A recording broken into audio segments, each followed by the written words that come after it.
Le premier revenant, on dit comme ça, revenant français de Daesh vient de sortir de prison, remis en liberté hier après 7 ans d'incarcération. Flavien Moreau, c'est son nom, un Nantais de 33 ans, avait été jugé à son retour de Syrie.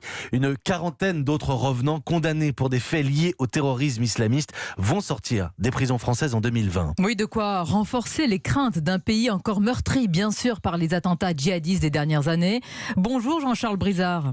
Bonjour. Vous êtes le président du Centre d'analyse du terrorisme. Ce qui est particulièrement inquiétant avec la libération de ce revenant, c'est la suite. Quelle surveillance pour ces individus condamnés pour djihadisme ?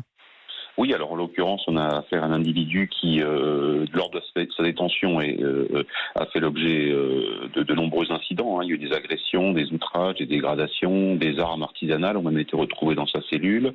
Il avait déjà, lui, un casier judiciaire extrêmement volumineux avant sa condamnation, près d'une quinzaine de condamnations pour vol et port d'armes.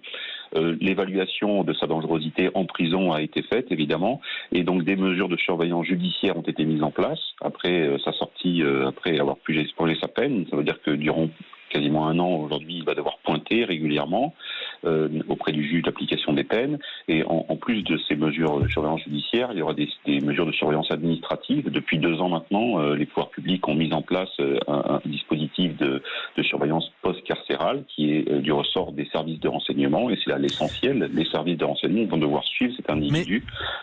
Mais Jean-Charles Brizard, vous dites à la fois des choses, pardonnez-moi, qui sont franchement inquiétantes et des choses un peu plus rassurantes. À vos yeux, est-ce que du côté politique, du côté de l'exécutif, on a assez préparé ces sorties ? On a préparé ces sorties puisque depuis juillet 2018, je le disais, il y a un dispositif qui a été mis en place, qui est coordonné par l'UCLAT. Donc aujourd'hui, l'UCLAT, c'est la DGSI, et qui vise précisément à suivre, en fonction de leur dangerosité, ces individus qui ont purgé leur peine, qui sortent de prison, puisqu'encore une fois, ils ont été condamnés, on ne peut pas les garder plus longtemps en prison. Ils ont légalement purger leur peine.